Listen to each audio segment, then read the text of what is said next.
My brothers and sisters, come closer and listen, for what you are about to hear is not just a tale. It's a mirror of the world we live in. It is the story of a girl named Adana from the heart of Nsukka, whose dreams were as bright as the African sun until one night changed everything. Adana was a brilliant student, top of her class in economics at the prestigious Nduka University. She was the pride of her widowed mother, who sold roasted maize by the roadside to sponsor her education. Adana's heart beat only for success, no distractions, no drama. She didn't go out to parties, she didn't chase men, and she most certainly didn't believe in nonsense games like Truth or Dare. But fate? Oh, fate has a strange way of playing with the careful. One night, her roommate Uju dragged her to a hostile birthday party for just 30 minutes. The music was loud, the drinks flowed, and the air smelled of youth and recklessness. Adana sat in the corner bored until they circled up and someone shouted, "Let's play Truth or Dare." She refused at first, but they laughed, saying she was boring, calling her mother Mary. Her pride was poked.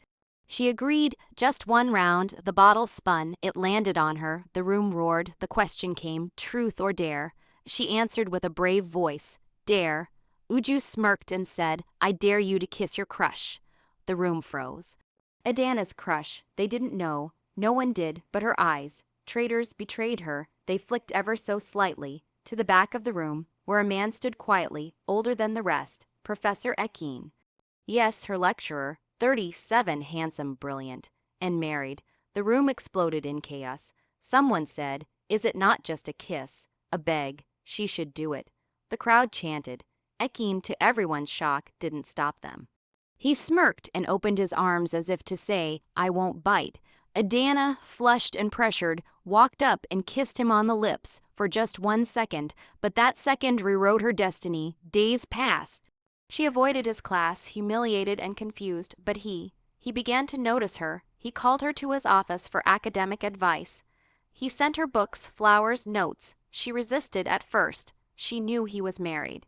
But he said things like, "Adana, you awakened the man I buried long ago. You're not just a student. You're the missing chapter of my life." Her heart was fragile and lonely. She fell. One night, during a campus power outage, he invited her to his car, parked behind the faculty building. It was supposed to be just a talk. But lips met lips. Hands lost control. That night, she lost her innocence. She thought it was love. She thought he'd leave his wife. She thought wrong. Weeks turned into months. She missed her period 1, 2, 3 months. The test was positive. Not one child, not two. Triplets. Her world collapsed. When she told him, Professor Ekin went cold. "You have to remove it," he said. "You'll ruin me." She refused. He threatened. She stood firm, so he disappeared. He blocked her, avoided her. She was summoned by the university disciplinary board for misconduct. She was expelled. Her mother wept for days. The community mocked her. The shame, the weight, the betrayal. But Adana did not break. She moved to her grandmother's village and carried her pregnancy to term. On a cold Harmattan morning, under the neem tree where her ancestors were buried, she gave birth to 3 beautiful girls. A local nurse looked at the babies and gasped. Each of them had a strange birthmark, an identical one. A spiral sun, right on the chest, the same one Ekin had. Word spread. A journalist from Abuja came to cover her story, the girl who bore triplets from Adair. The article went viral. The university came under pressure. Women's groups protested. The vice-chancellor had no choice. They reopened her case. During a hearing streamed online, Adana stood before a panel and told everything: dates, locations, threats. Her truth poured like rain. The crowd was silent, but then Professor Ekin stood to speak. He denied everything. He said, "She seduced me. She blackmailed me." The room murmured until a woman entered the room, tall, regal, angry. His wife. She took the mic and said, "This man is not just a liar. He's a monster." She revealed her own scars, how he beat her, how he slept with students, how she once caught him filming a girl without her consent. The hall erupted. The court ordered a DNA test. The results 99. 999% match. He was the father. Adana won the case, but she didn't just want justice. She wanted change. She launched a foundation for pregnant girls and victims of academic abuse. She named it ***, the spiral sun. *** after the birthmark that connected her daughters to the truth. Today, those girls are 5 years old, brilliant, beautiful, and proud, and Adana. She's now Dr. Adana Chukwu, PhD in economics. She lectures at her rival university. As for Ekin, he was jailed for abuse of power and statutory coercion. His wife divorced him and took half his wealth. His name, forgotten, but Adana's, etched in history. Let this tale remind you, my brothers and sisters, that sometimes a single moment, a kiss, a dare, a foolish night, can spiral into chaos. But from that chaos, if you're brave enough, can come strength, truth, and purpose. Adana was the kind of girl whose presence turned heads, not because she flaunted herself, but because she radiated a quiet brilliance that demanded respect. The only child of a poor but dignified maize seller, she carried the heavy hopes of her entire family on her slim shoulders. Her mother had raised her with firm values, telling her every morning before school, "You are not like the others. You are destined to lift us out of this hardship." And Adana believed it. She lived a life of rigid discipline, waking before dawn to revise her notes, attending all her lectures without fail, and staying far away from anything that smelled of distraction, especially boys, parties, or so-called fun. Her roommate, Uju, often teased her for her seriousness, calling her old woman in a young girl's body. Adana would laugh it off, though deep down, she felt the weight of being different. On one particular Saturday, Uju burst into their room in excitement. A boy from the architecture department was throwing a lavish birthday party in the next hostel block. Everyone would be there, drinks, music, dancing, and fun. Adana tried to say no, her lips forming the word before she could even think. But Uju grabbed her hand and begged, "Please, just come for 30 minutes. You need to breathe, Adana. You study too much." Adana didn't want to disappoint her friend. She thought, what harm could 30 minutes do? The party was a world she didn't belong to. The lights were dim, the music pulsed like a heartbeat in her chest, and the air was filled with the scent of perfume and danger. She found a quiet corner, clutching a cup of soda while scanning the room awkwardly. People laughed, danced, and flirted freely, so unlike the world she knew. She was about to slip away when someone shouted above the music, "Let's play truth or dare." The crowd roared with approval, circling up like children around a fire. "No," she whispered to herself, shaking her head. She stood to leave, but Uju pulled her back down and said, "Come on, you only live once. One round won't kill you." The bottle spun. It skipped 3 people, then 4 until, like fate spinning a cruel thread, it pointed directly at her. Gasps and laughter filled the room. Adana, this night is about to be sweet, oh. She tried to protest, but they were already chanting, "Truth or dare, truth or dare." Her heart thumped, her hands were cold. She didn't want to play, she didn't belong here, but the room was watching. She remembered how they had laughed at her during a group presentation earlier that week, whispering that she was too uptight, that she didn't know how to live, that all she had was her books. Their judgment had followed her like a shadow, whispering that she wasn't enough unless she loosened up. And here it was again, this pressure, this unspoken demand to prove she wasn't just a robot in human skin. She opened her mouth and heard herself say, "Dare." Laughter exploded. The tension broke. She smiled nervously, wondering what silly thing they'd ask her to do. Uju leaned in, her eyes gleaming with mischief, and said, "I dare you to kiss your crush." The silence that followed was louder than any scream. Adana's face burned. Her fingers gripped her cup so tightly it cracked. She hadn't told anyone about her crush, not even Uju. She wanted to laugh it off, say she didn't have one, that it was just a joke. But then, without her permission, her eyes betrayed her. They flicked almost invisibly to the back of the room and saw him, Professor Ekin. He wasn't supposed to be there, a full, grown man at a student's party. But he stood there like he belonged, sipping from a glass and smiling faintly as if he knew more than everyone else. The youngest, most charming lecturer on campus. Brilliant, respected, mysterious, married. Someone noticed her glance, then another. The rumor took off like wildfire. Wait, is that her crush? Nah lie, Adana, our Mother Mary. The laughter this time was different. It was sharp, pointed. Mocking, someone yelled, just kiss him nah, it's a dare, or are you too holy? Another added, what's the worst that could happen? She looked at Akin. He hadn't moved, but now he was watching her too. And then, he smiled, a slow, knowing smile. He lifted his arms slightly, welcoming the moment as if daring her back. The crowd around her became a blur. All she could feel was the heat of 100 eyes. All she could hear was the drumbeat of her shame. She stood, legs trembling, as if pulled by invisible strings. She took one step, then another. Crossing the room felt like walking through fire, every step burning what little innocence she clung to. When she reached him, he didn't flinch, he didn't protest. She leaned in, pressed her lips to his for just a second, just one, but that second became the gateway to a storm that none of them saw coming. Would you like me to expand the next key point in similar detail? After that night, Adana couldn't look at herself the same way in the mirror. Every time her eyes met her own reflection, she saw a version of herself she didn't recognize, one who had kissed a married man in a room full of strangers.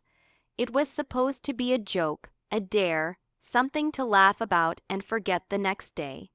But the weight it left in her chest didn't feel like a joke. It felt like guilt, shame, and something else she was too afraid to name. She began skipping lectures, especially his. She avoided the department hallway where his office was. When she heard footsteps that sounded like his, her heart would race and her breath would catch. She tried to bury the memory, to convince herself that nothing had really happened. But denial is a weak fortress when temptation lies close by. Then, one Monday morning, everything changed. After missing his class twice in a row, she received an unexpected email. Subject: Academic Performance Review from Dr. Ekin Madhu. Message: Adana, please see me in my office today by 2 p.m. We need to discuss your academic progress. Ekin M. Her fingers hovered over the delete button, but curiosity, fear, and some unspoken longing made her click reply instead. I'll be there. She arrived 5 minutes early, heart pounding like a gem drum. His office smelled of old books, mint tea, and polished mahogany. He was seated, reading a thick textbook, glasses perched on his nose like a scholar out of time. He looked up, eyes soft, voice calm. Adana, sit. She sat, the silence stretched between them, charged with unspoken tension. I noticed you haven't been in class, he said finally, his voice lower than usual. You're one of my brightest students. I don't want to see you fall behind. She nodded, eyes on the floor. He rose slowly from behind the desk, walked around and leaned against the front edge, now inches from her. You're embarrassed about the party, he said. A silly little dare. I didn't mind, you know. It was innocent. But was it? His words were soft, but his eyes told a different story. Something deeper, hungrier, darker. He reached into a drawer and handed her a hardcover book. Read this, he said. It's not on the curriculum, but I think you'd enjoy it. Brilliant mind like yours deserves more than the standard syllabus. She took it, a book, an excuse, a bridge. That was the beginning. Days turned into weeks, and suddenly she was visiting his office more often. At first, it was always academic. He recommended readings, discussed theories, praised her ideas. But soon, their conversations drifted beyond textbooks, into music, childhood memories, her mother, his past. He told her about his struggles as a young lecturer trying to rise through the ranks, about how misunderstood he felt at home, about his wife's coldness, about the loneliness he carried like a wound under his shirt. He was no longer just a lecturer in her eyes. He was a man with pain, with depth, with secrets. She found herself looking forward to his messages. A good morning, brilliant girl, before sunrise, a quote from a book at midnight, a call on weekends just to check on you. When he sent her flowers on her birthday, she told Uju it was from her uncle. When he slipped money into her bag after she mentioned her mother's health, she cried in private but didn't return it. The boundaries dissolved slowly like sugar in hot tea. Then one evening, while it rained outside and the power had gone out in the campus hostel, he texted her. "I'm parked behind the faculty building. Come, let's talk." She didn't think, she didn't hesitate. She wore a hoodie, slipped past the night guards, and climbed into the passenger seat of his black Toyota Camry. The air inside smelled like him, earthy, warm, intoxicating. They talked about everything and nothing, and then silence, the kind of silence that pulls two people together without words. He reached for her hand. She didn't pull away. His fingers traced circles on her wrist. Her breath quickened. He leaned in. Their lips met again. But this time, not for a dare, not for the crowd, not for the game. This time, it was secret. Deliberate, desperate. After that night in his car, there was no more pretending. They stopped justifying their meetings as academic. She stopped carrying her notebook to his office. The door stayed locked longer. Sometimes she emerged with her lipstick smudged, her scarf twisted, her heartbeat wild. He told her she was the only one who made him feel alive again. She told herself it was love. He said, "My marriage is dead. I stay for appearances." She believed him. He promised, "When the time is right, I'll make everything official." She held on to those words like a prayer. On Sundays, when she saw his wedding ring in his Instagram photos beside a smiling woman she'd never met, she told herself it was all fake. He told her she was special, different, irreplaceable, so she let herself fall, deeper, harder. Even though she never once met him in public, never once heard him call her on speakerphone, never once saw him delete their chats but always start a new one. Even though he always said, "Don't post anything about me," and she always obeyed. Even though her gut whispered truths her heart refused to hear. The affair grew like a shadow, silent, dangerous, always following her. It crept into her dreams, her grades, her friendships, her sense of self. Every time he touched her, a part of her felt alive, but another part withered away, starved of sunlight, gasping for something purer, something true. But by the time she realized how far she had fallen, how deep she was buried in something she couldn't control, it was already too late. Would you like me to continue with pregnancy and betrayal in the same style? It began with a strange dizziness, the kind that made the world tilt unexpectedly while walking down the dormitory stairs. Adana brushed it off as fatigue. She'd been skipping meals, staying up late, and carrying the emotional weight of a love that lived in shadows. But when the nausea hit, a violent, soul-wrenching kind that bent her over the bathroom sink in the middle of the night, she knew something wasn't right. At first, she hoped it was malaria, maybe even food poisoning. Anything but what her trembling fingers feared. Uju noticed too. "You've been too quiet lately, Adana, and your breasts. They look fuller," she said, eyeing her suspiciously. Adana laughed it off too loudly, but her laughter didn't erase the knot in her stomach. That same evening, she stood alone in a cramped campus pharmacy, hands trembling as she picked up a pregnancy test kit. The pharmacist, a woman with tired eyes, barely looked at her. "Good luck," she said softly, as if she already knew what the result would be. Adana didn't go back to the dorm. She went to an abandoned classroom block, locked herself in the last stall of the bathroom, and took the test. The result appeared faster than she expected, 2 red lines. Bold, definite, pregnant. She stared at it until the lines blurred through her tears. Her legs gave way. She slid down the cold tiled wall and wept, not just for the child, but for the future she had so meticulously planned. For her mother's hopes, for her scholarship, for her dignity. She knew who the father was, there was no doubt. Professor Ekin. Her heart begged for him to fix it, to wrap her in his arms, to promise it would all be okay. That evening, she gathered the courage to meet him. She didn't even wait for his usual invitation. She showed up unannounced at his office. He was reading something, glasses perched on the bridge of his nose. He looked up and smiled, until he saw her face. She placed the test strip on his desk, wordless. The smile dropped. He stared at the strip, then at her. "What's this?" he asked, even though he already knew. "I'm pregnant," she whispered, voice cracking. "I've taken 3 tests." The silence that followed wasn't filled with love or concern. It was loaded with calculations, fear, and something worse, distance. "Are you sure it's mine?" he asked suddenly, his voice turning cold. The words hit her like a slap. "What? I mean, Adana, you're a beautiful girl, who's to say?" She stood up, eyes blazing. "I haven't been with anyone else, ever." He ran a hand through his hair, pacing now. "This can ruin everything," he muttered. "My career, my marriage. You don't understand what's at stake." "I'm not aborting it," she said firmly, almost as if the words were new to her too. He stopped pacing. Turned to her slowly. "Then you're on your own."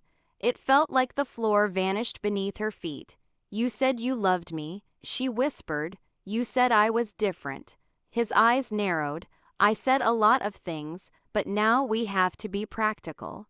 When she reached out to him, he stepped back like she was infected. "Don't make this messier than it already is." He snapped. "Just disappear for a while, go to your village, handle it, quietly." She wanted to scream, but the lump in her throat was too heavy. In the weeks that followed, everything unraveled. Rumors spread through the department like wildfire. Someone must have overheard their confrontation. Her classmates stared, her lecturers whispered.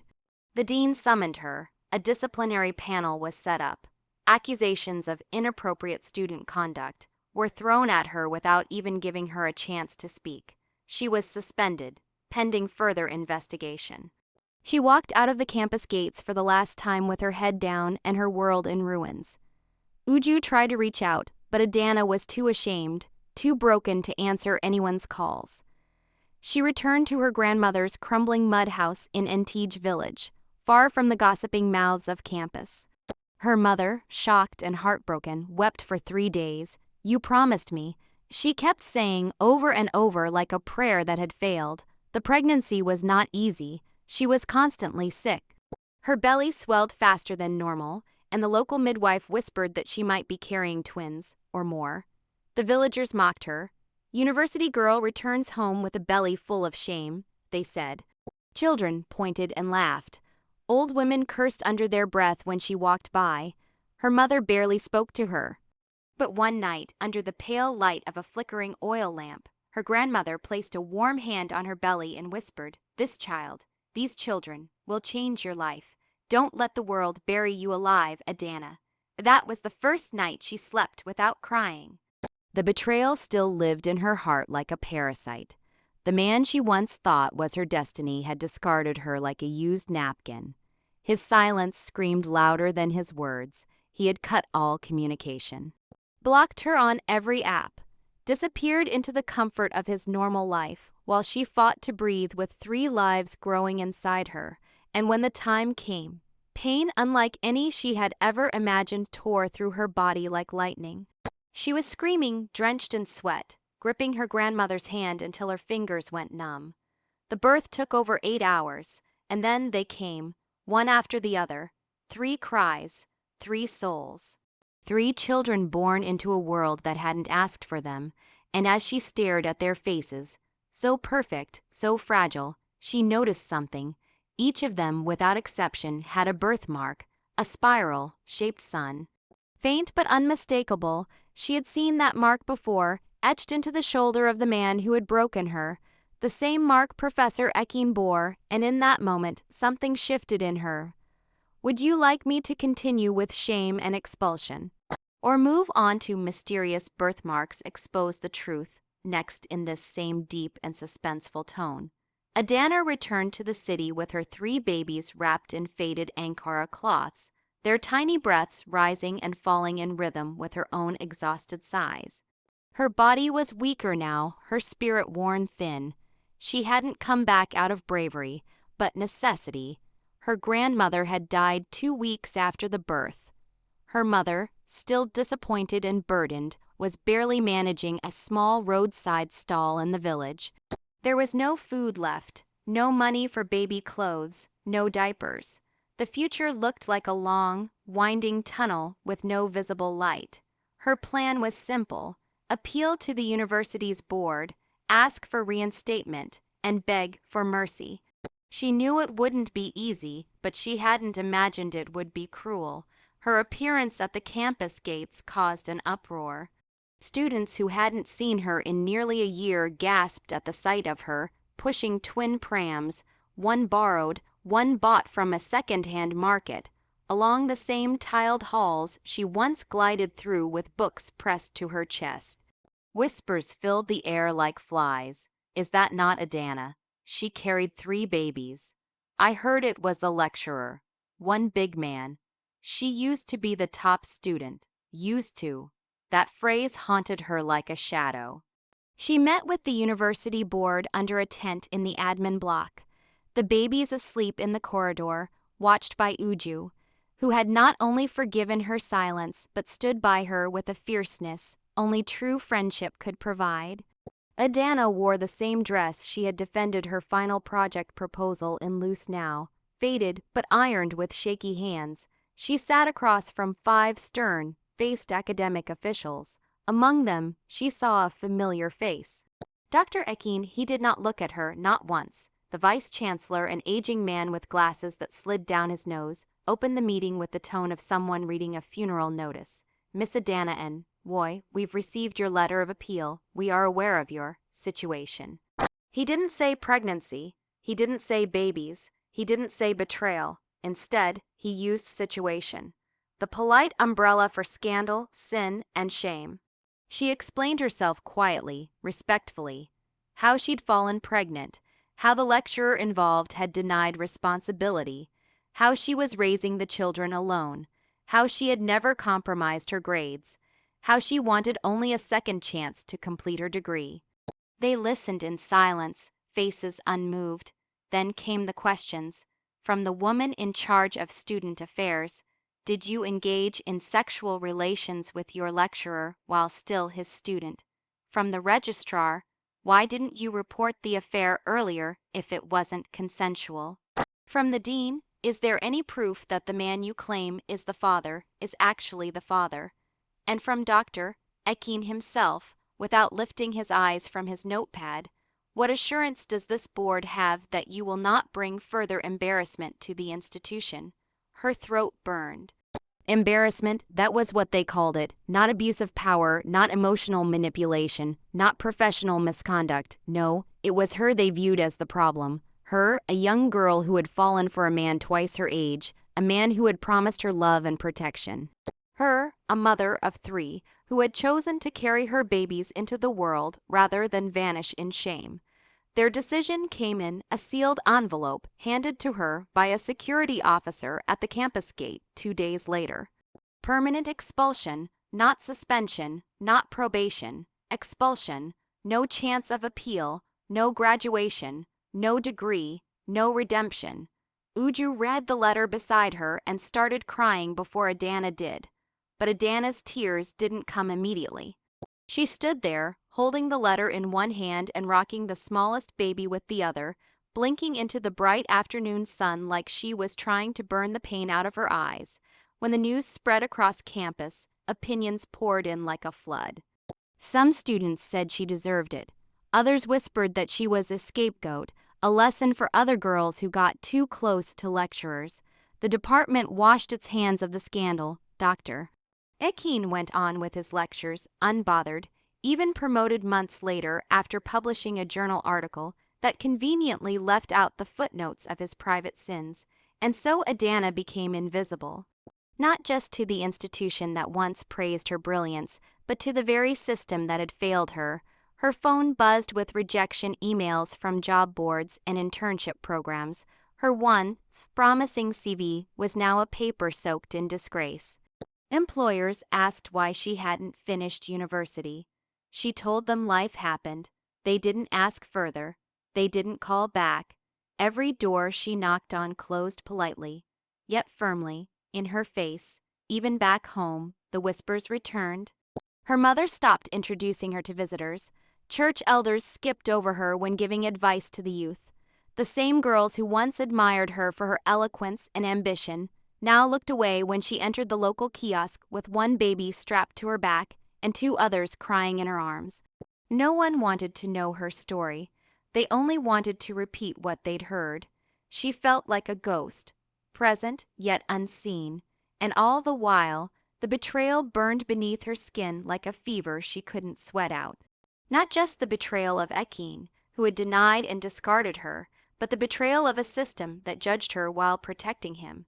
A system that pretended it didn't see the birthmarks on her sons, those unmistakable spirals on their shoulders, identical to the one he bore like a family seal. But she remained silent, not because she had no voice, but because speaking had never saved her before. She lived day to day, moment to moment, clinging to the only thing she had left, the warmth of her children's breath, the weight of their tiny bodies against her chest, the fragile rhythm of survival. Would you like me to continue with Mysterious Birthmarks Expose the Truth? In this same tone next, it began as a quiet observation, almost too subtle to notice, until it wasn't the birthmarks. Spiraled suns delicately shaped, positioned at the same spot on each child, just above the left shoulder blade, identical in shape, identical in location. It was no ordinary blemish, no random occurrence of nature's imperfection. It was as if someone had stamped them, marked them, claimed them. Adana had noticed them right from the first day, even through the exhaustion of childbirth, but in the haze of pain and panic, she hadn't understood what they meant. At the time, they were simply one more odd detail in a life already drowning in questions. But months passed and the marks darkened slightly, became more defined. She couldn't stop staring at them. Sometimes at night, when all three babies had finally drifted into sleep after hours of feeding and crying, she'd kneel beside their tiny bodies, lift their soft shirts, and trace the marks with her fingers like someone trying to read a sacred text. And every time she did, one image came rushing back. Professor Ekeen, shirtless, standing at the edge of the bed in the glow of their stolen moments. His back turned, the same spiral sun etched just below his shoulder like a symbol of inherited pride. She had touched it once, teasing him. "What's this?" she'd asked. He had chuckled. "A family birthmark. All the first sons in my lineage have it. They say it's from an ancestor who danced with the gods." At the time, she had giggled, enchanted. Now the memory clung to her like smoke from a fire she couldn't extinguish. Still, she said nothing, but people started to notice. It began innocently. A nurse at the clinic said, "Ah, I've never seen a mark like this, on all three, Nawao." Then the local herbalist who sometimes offered her herbs for the baby's colic asked pointedly, "Who is the father of these children again?" There was something in his eyes, not judgment, but intrigue. One day, while waiting in line at a community health center, she overheard a woman whisper, "See those children. Their father must be that lecturer who lives in Jure. You know, the one with the big Prado. He has that same mark. I saw it the day he came for the village chieftains meeting in short sleeves." Adana froze. The rumor had escaped. Her heart raced as the whispers grew louder around her. Each visit to the market became a parade of stares. The spiral mark, once a private detail buried beneath their clothes, had become a beacon for gossip. But it wasn't until the children turned one that the truth began to knock on the door she had kept bolted. A child welfare organization, during a routine outreach, took interest in her case. 3 children. Single mother, no income, no traceable father, a young woman with a history of academic excellence and sudden, unexplained withdrawal from school. They started asking questions, kindly at first. Do the children have birth certificates? No. Was a DNA test ever conducted? No. Are you willing to take one? She hesitated. A month later, they returned with more questions and a legal officer. By then, a photo of the triplets had begun circulating in local social media groups, boasted by someone from the village, perhaps, or maybe one of the market women who had taken pity on her. The photo was harmless at first. 3 chubby babies sitting in a broken plastic tub, grinning up at the camera, but their shoulders were bare. The marks were visible. And beneath the photo, the comment section burned. These children belong to a certain professor. Anyone else notice the birthmark? I heard this girl was expelled from his department. Wow, so he really abandoned his own blood. Some men have no shame. Adana didn't post the photo. She didn't even own a smartphone capable of uploading it. But the damage, or the justice, had already begun. Word reached the university. Word reached his wife. And finally, word reached him.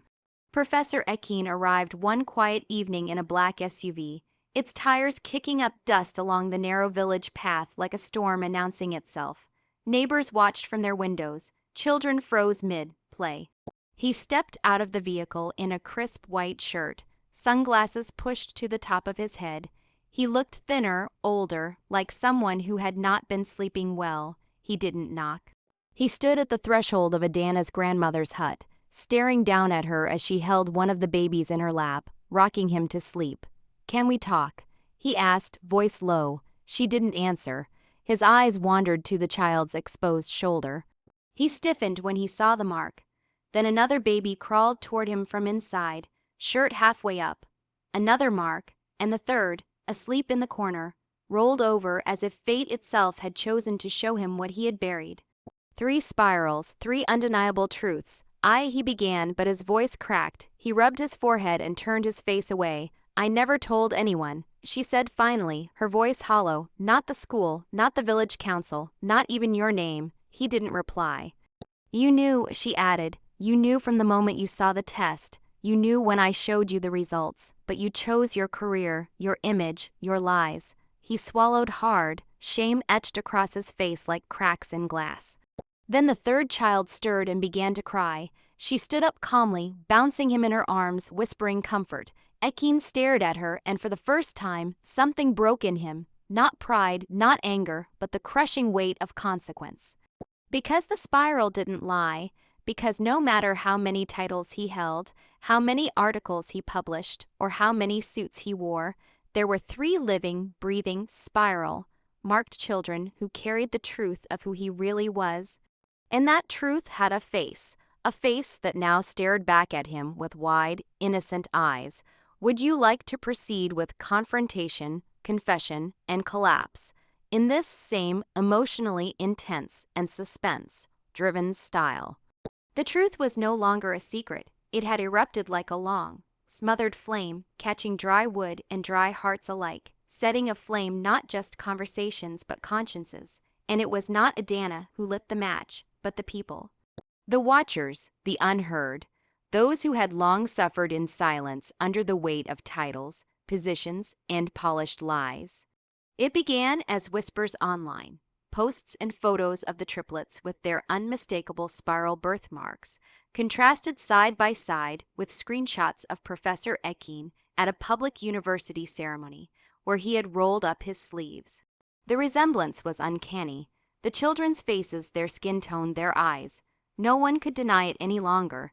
The birthmark was no longer just a genetic curiosity. It had become a signature, a stamp of lineage that carried shame, guilt, and revelation. Then came the outrage. Twitter threads began to trend with hashtags like #triplettruth, #lecturer exposed, and #justice for Adana. Students from the university, both past and present, began sharing stories. Some admitted to knowing about the relationship from whispers in corridors. Others alleged that Ekin had harassed or groomed other female students in the past, but no one ever spoke out because he had too much power. The fear was real, and now that someone had dared to expose him without saying a word, that fear began to melt into fury. Public forums on Facebook exploded, comment sections flooded with opinions, testimonies, rage. Anonymous accounts began releasing what appeared to be screenshots of old text messages between Ekin and several female students, some flirtatious, others deeply inappropriate. The messages weren't verified immediately, but the timing was enough to cause a digital avalanche. The more the university stayed silent, the louder the noise became, and the noise had a new leader, the youth. University alumni began a petition calling for the university to investigate Ekin. Within 3 days, the petition had over 50,000 signatures. It was shared not just by students, but by bloggers, influencers, even former government officials who had once been students at the same university. Journalists got involved. One reporter, in particular, visited Adana's village and interviewed her under the baobab tree where she often sat with her children. She didn't speak much, only answered a few questions with her calm, steady voice. She never mentioned Ekin's name. She never demanded justice, but when she gently lifted the shirt of one child, revealing the spiral birthmark, and the camera zoomed in, everything shifted. That video went viral. In less than 48 hours, the entire country was talking. National newspapers printed the story under headlines like "Silenced Student, Spiraled Truth," "The Scandal Rocking Unama State University," "Triplets, a Professor, and a Cover-Up. Has the System Failed Our Girls Again?" Talk shows invited feminist activists, legal experts, and student union leaders to dissect the case. Some argued about morality, others about legality. But one thing remained constant in every discussion: the question of accountability. Why had the university expelled Adana? Why had no action ever been taken against Ekin? Why do institutions always protect the powerful and punish the powerless? Outside the university gates, a protest sparked, led by female students dressed in black, holding up signs with phrases like "We are all Adana," "Stop grooming," "Start expelling predators," and "Silence is not discipline." The crowd swelled over 3 days. What began as a dozen voices became hundreds. Local news helicopters hovered overhead. Police were called, but even they stood uneasily, knowing the court of public opinion was louder than their sirens. Under pressure, the university board called for an emergency session, but this time it wasn't behind closed doors. Representatives from the student body and media outlets were invited to witness. It was during this session that old complaints, once buried in dusty drawers, resurfaced. Records of disciplinary concerns involving Ekin, statements from other girls that had been inconclusive, documents marked confidential that now came out like ghosts in daylight. Then came the moment no one expected. A female staff member, one of the longest serving lecturers in the department, stood up and spoke. She revealed how she had warned Ekin years ago, how she had seen him become increasingly inappropriate with students, and how she herself had been pressured into silence to protect the university's image. Her voice cracked as she said it, but her eyes didn't flinch. She had had enough. Her testimony alone cracked the glass that had long shielded him. Then a surprise witness came forward, a junior lecturer who had once served as Ekin's research assistant. He revealed messages, emails, and conversations overheard during late-night editing sessions. Everything aligned: the timelines, the denials, the manipulation. Now the walls that protected Ekin began to crumble, not because of one woman's voice, but because the crowd refused to stop shouting. Public interest lawyers offered to take up Adana's case pro bono. One even submitted a letter to the Human Rights Commission. Discussions emerged about setting a legal precedent for university sexual abuse cases. Advocates demanded that institutions be held liable when they punished the victim and shielded the predator. Through it all, Adana stayed in her small village, watching the noise unfold from a borrowed phone. She didn't comment online. She didn't call the journalists back. She had given the world all the truth it needed without uttering another word. Her silence had turned into a roar, not hers, but that of a nation waking up to its own reflection in a shattered mirror. Would you like me to now expand on the final arc titled Redemption, Renewal, and a Future Rewritten? In the same immersive style, the truth had danced in shadows for far too long, whispered in alleys, muttered behind screens, hidden beneath the polite silence of formal institutions. But now it stood on the edge of confirmation, a moment hanging in the air like the pause before a thunderclap. The DNA test was no longer a mere formality. It had become the heartbeat of the nation's attention, the final drumbeat in a long march of denial, fear, shame, and unspoken wounds. It began with a knock, soft, deliberate, cautious. Adana opened the door to find a man in a gray suit holding a sealed envelope, his badge clipped neatly to his shirt.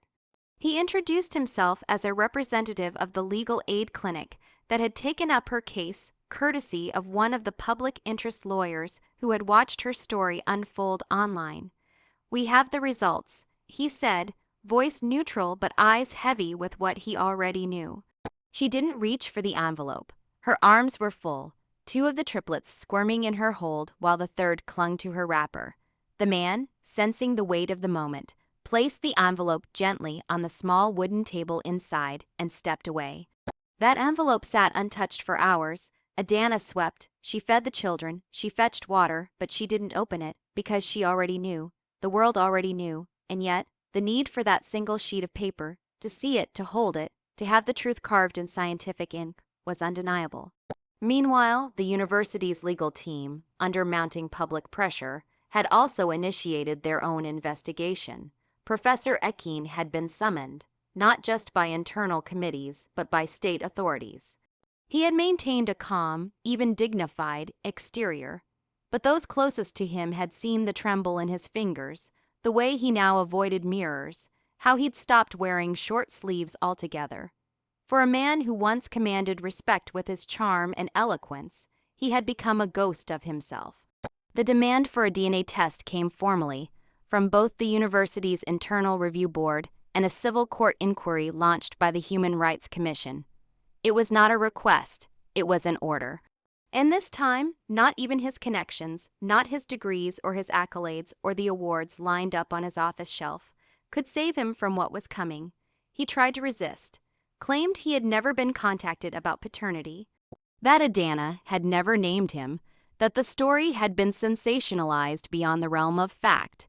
But social media had done what no courtroom had dared to do before, cornered him, and now his consent was irrelevant. The samples were collected from the children, painfully, gently, under the watchful eyes of legal guardians, from him, grudgingly, with the faintest twitch of his jaw, a barely contained storm behind his eyes. The waiting period felt eternal. The city watched. The village whispered. Every news outlet placed the development at the top of their updates. Influencers made videos about it. Podcasts dissected the implications of a system that allowed men like Ekin to climb, while women like Adana were forced to disappear. Some said the DNA test was just a technicality. Others said it was the cornerstone of justice. But all agreed, once it was revealed, there would be no more hiding. The result came in a brown government-issued envelope, hand, delivered to both parties. Probability of paternity, 99. 9,999%. The numbers were sharp. Cold, unarguable. More than enough for the court. More than enough for the university tribunal. More than enough for anyone who had ever doubted her story or suggested she had fabricated the entire ordeal for pity or gain. Inside the envelope, clipped neatly to the official report, was a small diagram, 3 swabs labeled with each of the triplets' initials and one with his. Under each child's name, a confirmation of biological match. 3 spirals, 1 source. The public response was volcanic. Newspapers updated headlines immediately. Triplets' paternity confirmed. Professor Ekin named biological father. DNA results rock Unama State University. Lecturer exposed. On social media, the hashtags exploded again, but this time with a force rooted in justice, not just speculation. Lawyers called for immediate prosecution. Student bodies demanded the professor's dismissal. Several organizations offered Adana support, from housing to scholarships to legal representation.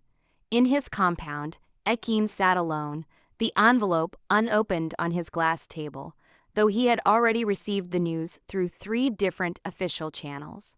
He didn't cry, he didn't shout, he simply stared into space as if hoping that by ignoring it he could reverse it, that somehow it would all vanish, but truth doesn't vanish.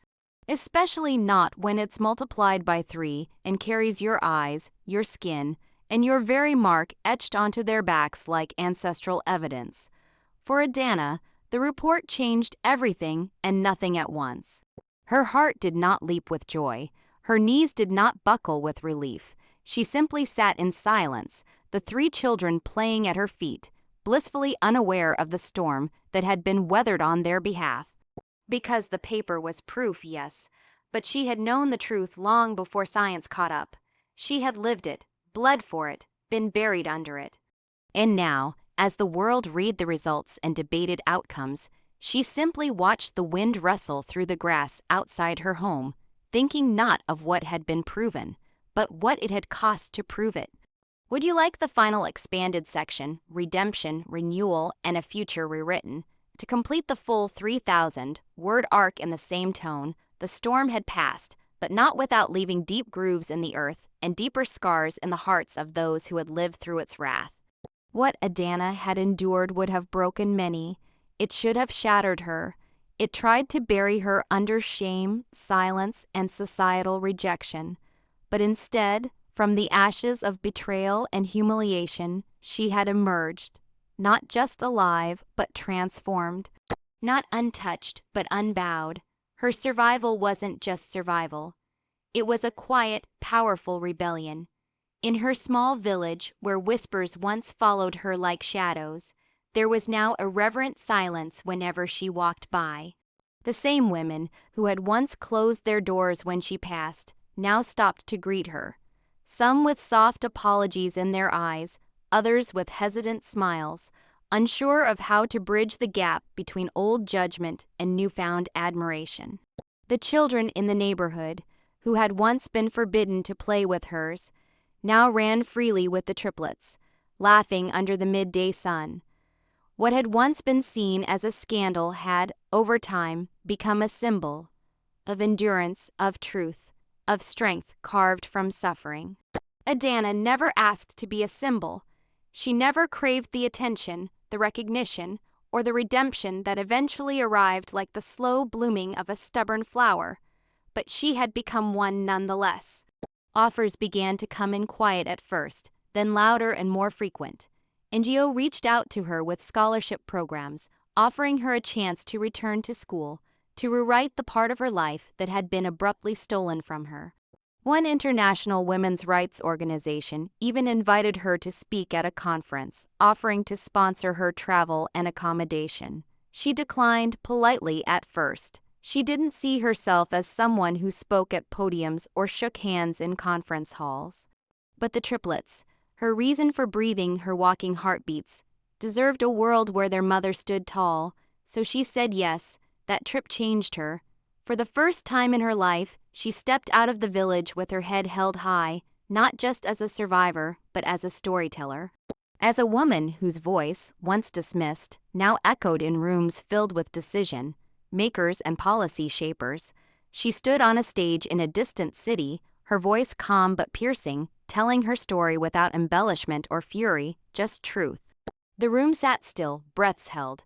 When she finished, the applause came like rain after a long drought. Not just for her, but for every girl who had ever been silenced. Back home, the university that had once expelled her released a statement acknowledging their failures. It wasn't enough, but it was something. A sliver of accountability in a place that had once turned its back. A new vice-chancellor, a woman herself, reached out personally, offering Adana the opportunity to complete her education at any university of her choice through a full scholarship.